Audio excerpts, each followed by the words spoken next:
हरियाणा की हर अपडेट के लिए बेल आइकन दबाएं और सब्सक्राइब करें STV हरियाणा न्यूज। नमस्कार, आप देख रहे हैं हरियाणा न्यूज और मैं हूं आपके साथ शुभेंदु सिंह। रुक कर लेते हैं सुपर फास्ट 100 का।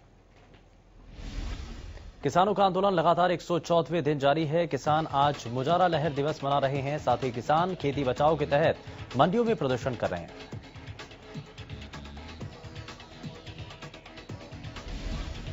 किसान अपने आंदोलन को तेज करने की नई रणनीति बना रहे हैं। कुरुक्षेत्र में किसानों ने हाथ में बोर्ड लेकर किसानों से आंदोलन को समर्थन देने की अपील की। किसानों ने अपील की है कि वो हॉर्न बजाकर किसान आंदोलन को मजबूती दें। इस मुहिम के लिए किसान हर रोज कुरुक्षेत्र के अलग चौराहों पर खड़े होकर लोगों से अपील करेंगे।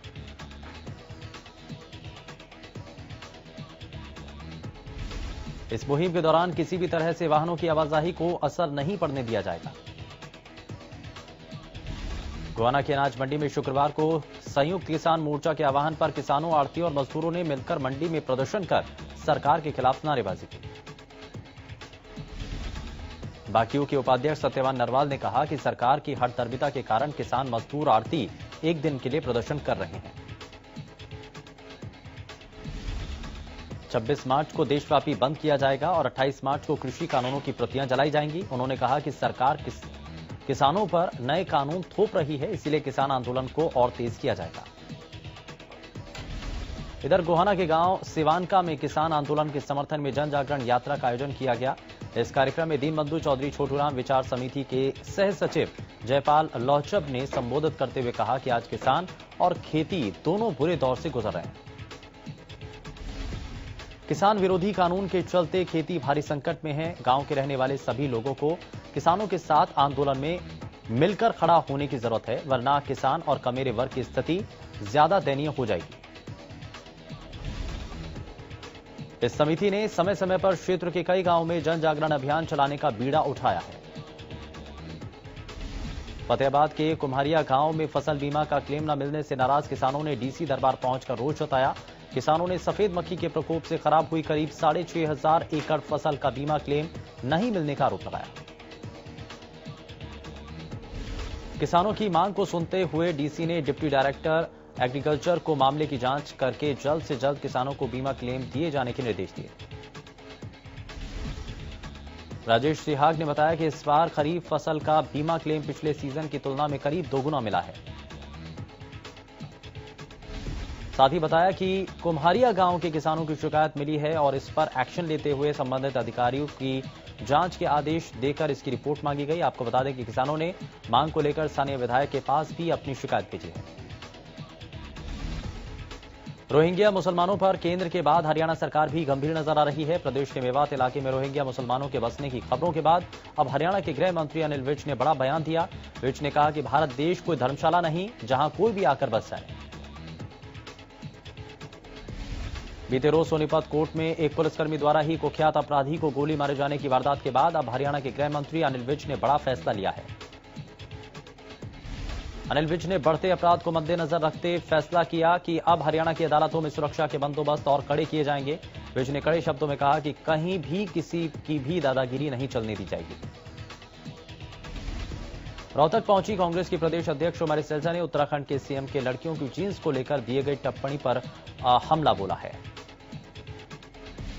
कुमारी सैलजा ने कहा कि इस तरह के बयानों से बीजेपी नेताओं की मानसिकता साफ झलक रही है। बीजेपी शासित प्रदेशों में महिलाओं की दशा दयनीय है। इस दौरान उन्होंने प्रदेश में पंचायती चुनाव में हो रही देरी को लेकर कहा कि बीजेपी है इसीलिए चुनाव में देरी हो रही है। किसान आंदोलन हो या महंगाई, लोगों में त्राही मची हुई है। बीजेपी सरकार के लाए गए संपत्ति नुकसान आपूर्ति कानून का विरोध करते हुए उन्होंने कहा कि इस कानून की इस वक्त जरूरत नहीं थी। इस कानून में ऐसे प्रावधान हैं जो इस ओर इशारा करते हैं कि ये कानून किसान आंदोलन को कमजोर करने के लिए लाया जा रहा है। छात्र संगठन इंसो के राष्ट्रीय अध्यक्ष दिग्विजय चौटाला ने पंजाब यूनिवर्सिटी में हरियाणा की हिस्सेदारी का मुद्दा उठाते हुए हरियाणा का हक मांगा है। उन्होंने पीयू सीनेट में हरियाणा की हिस्सेदारी बहाल करने की मांग की और पीयू में प्रशासनिक सुधारों को लेकर उपराष्ट्रपति द्वारा गठित विशेषज्ञों की समिति और हरियाणा के सीएम मनोहर लाल को पत्र लिखा।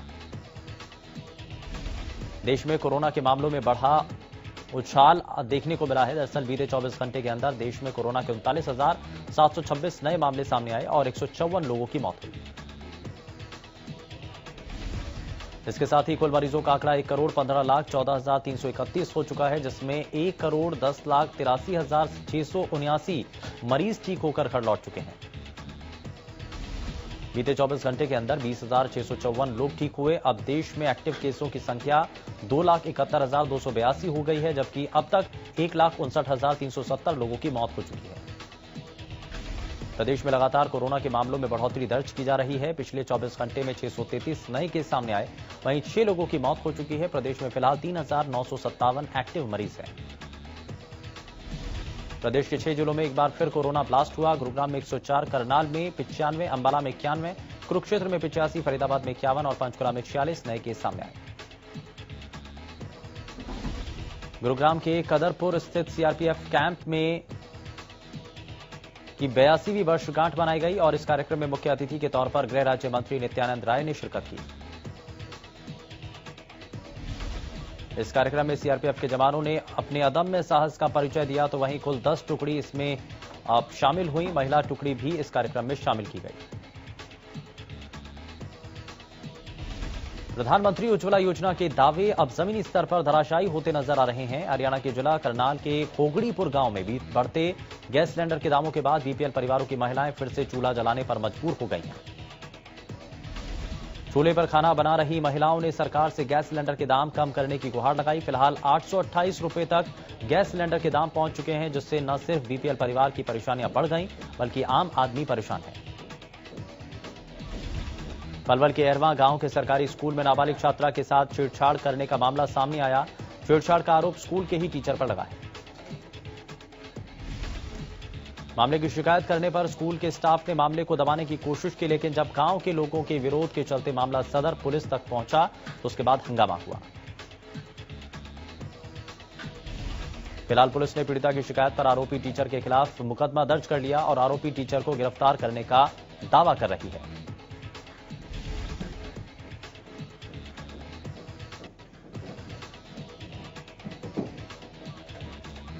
सोनीपत रोडवेज डिपो की वर्कशॉप के कर्मियों ने एक नया कीर्तिमान स्थापित किया है, जहां 4.5 लाख की लागत से पुरानी बस को लग्जरी बस का रूप दिया गया।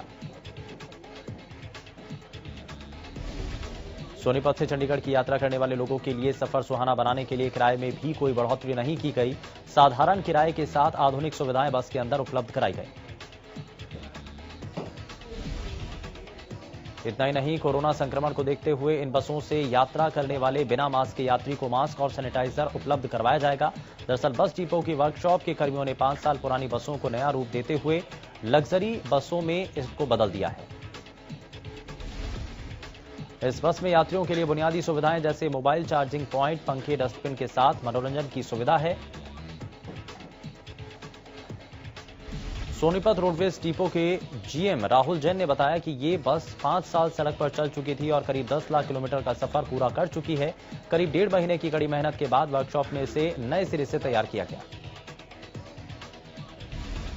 इधर गुरुग्राम नगर निगम की बैठक में शहर की सभी मीट की दुकानें मंगलवार को बंद रखने का फैसला लिया गया। गुरुग्राम की मेयर मधु आजाद ने मीडिया से बातचीत में कहा कि शहर में खुले में मीट नहीं बिकेगा। मीट शॉप के लिए नए सिरे से लाइसेंस दिए जाएंगे। इसके साथ ही मीट की दुकानों के लिए मिलने वाले लाइसेंस की फीस भी 5,000 रुपए से बढ़ाकर 10,000 रुपए कर दी गई। साथ ही अनाधिकृत मीट की दुकानों पर लगने वाले जुर्माने में भी 10 गुना की बढ़ोतरी की गई। वहीं मेयर मधु आजाद ने बताया कि शहर में अवैध रूप से चल रही मीट की दुकानों को पहले नोटिस भेजा जाएगा। इसके बाद बंद न होने पर इन अवैध दुकानों को सील किया जाएगा। समारखा से कांग्रेस विधायक धर्म सिंह छोकर के घर और ठिकानों पर इनकम टैक्स और ईडी की रेड जारी है। पिछले 60 घंटे से विधायक धर्म सिंह छोकर के घर पर रेड की जा रही है। बुधवार सुबह 6 बजे से लगातार इनकम टैक्स अधिकारी और ईडी की टीमों की ओर से छापेमारी जारी है। आपको बता दें कि विधायक पर टैक्स चोरी के आरोप के चलते विभाग ने इनके घर और अन्य ठिकानों पर रेड की। फरीदाबाद के बड़खल झील के पास एक युवक की संदिग्ध परिस्थितियों में मौत हो गई। मृतक युवक ज्वेलरी शॉप चलाता था। देर रात बड़खल के सरकारी होटल ग्रे फाल्कन में शराब पीने के लिए आया था। होटल से बाहर निकलने के बाद उसकी मौत हो गई। फिलहाल पुलिस ने मामले की शिकायत के आधार पर केस दर्ज कर जांच शुरू कर दी है। जांच अधिकारी की माने तो हरीश अपनी बुलेट मोटरसाइकिल पर सवार होकर सरकारी होटल में गया था, जहां पर उसने शराब पी और कुछ खाया पिया भी था। बाद में हरीश का शव होटल के बाहर मिला है।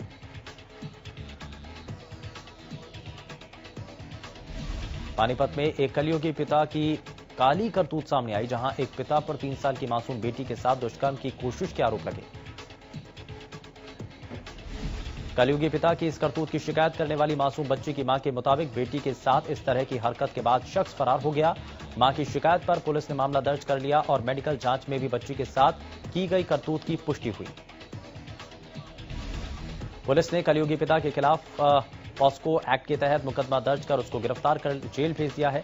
वहीं इस मामले की जानकारी देते हुए डीएसपी सतीश वत्स ने बताया कि पीड़ित बच्ची की मां की ओर से दर्ज शिकायत पर तुरंत कार्रवाई की गई और आरोपी को सलाखों के पीछे पहुंचा दिया गया। यमुनानगर के प्रताप नगर में पुलिस ने गुप्त सूचना के आधार पर खैर लकड़ी तस्कर को गिरफ्तार किया, जिसके पास से पुलिस ने लाखों रुपए की कीमती खैर लकड़ी बरामद की है। पुलिस ने आरोपी के खिलाफ मामला दर्ज कर आगामी जांच शुरू कर दी है। रेवाड़ी के गांव भगवानपुर के राजकीय प्राथमिक स्कूल में महज 3 छात्र ही पढ़ाई कर रहे हैं। इस स्कूल में 10 कमरे हैं, लेकिन विद्यार्थी केवल 2 हैं, जिसमें कभी कभी वो स्कूल आते हैं। यही हालात बावलखंड के गांव धारण की रानी में भी अब इसी तरीके से बने हुए हैं। यहां भी एक अध्यापक और एक ही छात्र है। ये हालात इसी साल नहीं बल्कि बीते साल भी कुछ ऐसे ही थे। इस मामले पर जिला मौलिक शिक्षा अधिकारी ने बताया कि जिले में 38 मिडिल स्कूल और 25 प्राइमरी स्कूलों को 1 किलोमीटर के दायरे में पड़ने वाले दूसरे स्कूलों में मर्ज किया जाएगा। 6 ऐसे स्कूल हैं जहां एक भी बच्चे नहीं, वहां पर 1 अप्रैल के बाद नई नियुक्ति की जाएगी। करनाल में विजिलेंस की टीम ने नगरपालिका के अकाउंटेंट को गिरफ्तार किया। दरअसल नगरपालिका का अकाउंटेंट इंद्री में डीसी रेट पर कार्यरत सैनिटरी इंस्पेक्टर से नौकरी जारी रखवाने के एवज में 10,000 रुपए की रिश्वत लेने का आरोपी है। आरोपित अकाउंटेंट प्रवीण कुमार की पत्नी संतोष देवी विजिलेंस विभाग में ही एसआई के तौर पर कुरुक्षेत्र में तैनात है। विजिलेंस इंस्पेक्टर जगत सिंह ने बताया कि उन्हें विकास तोमर ने पहले मोबाइल पर संपर्क किया और फिर शिकायत दी थी, जिसमें बताया था कि उससे अकाउंटेंट पिछले करीब 1 सप्ताह से 20,000 रुपए की मांग कर रहा है।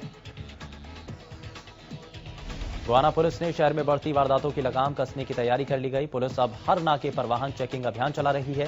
साथ ही जो लोग ट्रैफिक नियमों की अनदेखी कर रहे हैं उनका चालान भी काट रही है।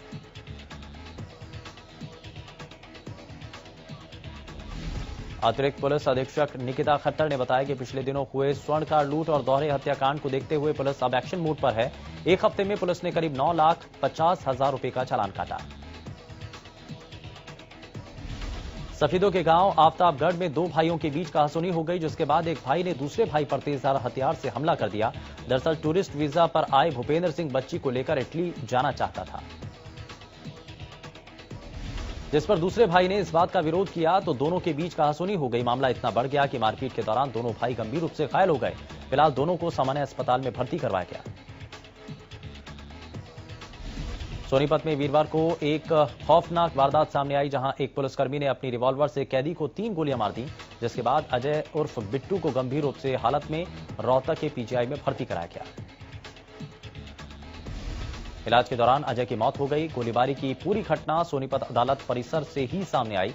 वहीं दूसरी तरफ अजय के पिता की भी गांव में ताबड़तोड़ फायरिंग कर हत्या कर दी गई।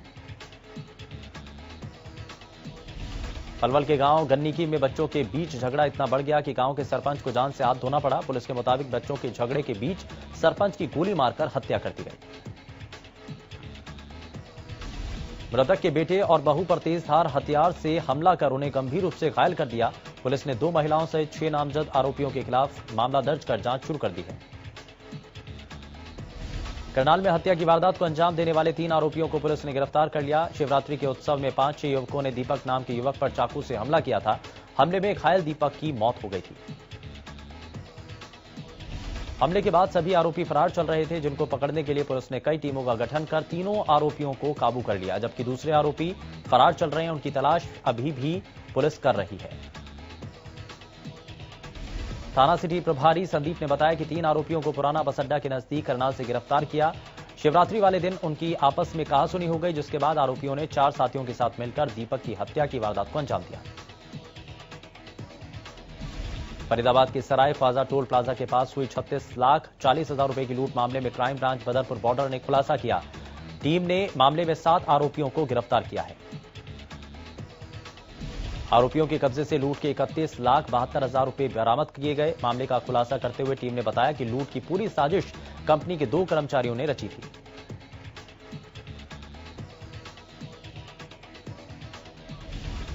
पानीपत के नारायणा गांव में नहर के पास सेल्फी लेते हुए 2 युवक नहर में डूब गए। बताया जा रहा है कि ग्रामीणों ने एक युवक को तो बचा लिया, लेकिन दूसरे युवक की तलाश अब भी जारी है।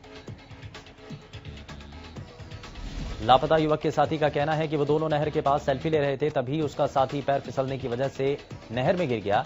जब अपने साथी को बाहर निकालने की कोशिश करने लगा तो वो भी नहर में जा गिरा। गनीमत रही कि मौके पर पहुंचे ग्रामीणों ने एक युवक को बाहर निकाला, लेकिन पानी का बहाव तेज होने की वजह से दूसरे युवक को बाहर नहीं निकाला जा पाया, जो वो तेज बहाव में बह गया। झज्जर बहादुरगढ़ में रफ्तार का कहर देखने को मिला, जहां एक अनियंत्रित कैंटर दुकान में जा घुसा। इस दौरान दुकान में लगा टीन शेड पूरी तरह ध्वस्त हो गया। इस हादसे में दुकानदार को करीब 90,000 रुपए का नुकसान हुआ। मौके पर मौजूद कैंटर चालक को दुकानदार ने पकड़कर पुलिस को सौंपा। दुकानदार ने प्रशासन से मुआवजे की मांग की है। विश्व में कोरोना संक्रमण का आंकड़ा 12.19 करोड़ के पार पहुंच चुका है, जबकि अब तक 26.95 लाख से ज्यादा लोग जान गंवा चुके हैं। इस बीच ब्राजील में एक दिन के भीतर 90,000 कोरोना मामले सामने आए। उधर बुल्गारिया में संक्रमण के बढ़ते मामलों को देखते हुए 10 दिनों में देशव्यापी लॉकडाउन लगा दिया गया। अमेरिकी रक्षा मंत्री लॉयड ऑस्टिन अपनी विदेश यात्रा पर 19 से 21 मार्च तक नई दिल्ली आने वाले हैं, जहां वो भारत के रक्षा मंत्री राजनाथ सिंह, विदेश मंत्री एस जयशंकर और राष्ट्रीय सुरक्षा सलाहकार अजीत डोभाल से मिलेंगे। अमेरिका के शीर्ष रक्षा विशेषज्ञ ने कहा कि देश के रक्षा मंत्री लॉयड ऑस्टिन का भारत दौरा दोनों देशों के बीच द्विपक्षीय रक्षा और सुरक्षा साझेदारी को और मजबूत करेगा। अमेरिका इस वक्त बड़ी प्राकृतिक आपदा से जूझ रहा है। अमेरिका के 5 राज्यों में 20 से ज्यादा बवंडरों ने तबाही मचाई है। अमेरिका में आए तूफान की वजह से कई इलाकों में लोगों के घर, बिजली के खंभे, गाड़ियां, पेड़ पौधे उखड़ गए। यहां जिस रास्ते से बवंडर निकला, वहां चारों तरफ तबाही का ऐसा मंजर देखा गया। अमेरिका के दक्षिणी राज्यों में तेज तूफानी हवाएं चल रही हैं, साथ ही बीचों बीच ओले भी पड़ रहे हैं। मौसम विभाग के मुताबिक अगले कुछ दिनों तक ऐसे ही हालात बने रह सकते हैं। मौसम विभाग ने अल्बामा, मिसिसिपी, मिसौरी के 1 दर्जन से ज्यादा शहरों के लोगों को सतर्क और सुरक्षित रहने की चेतावनी जारी की। साथ ही लगातार रेडियो या स्मार्टफोन के जरिए अपडेट लेने की सलाह दी।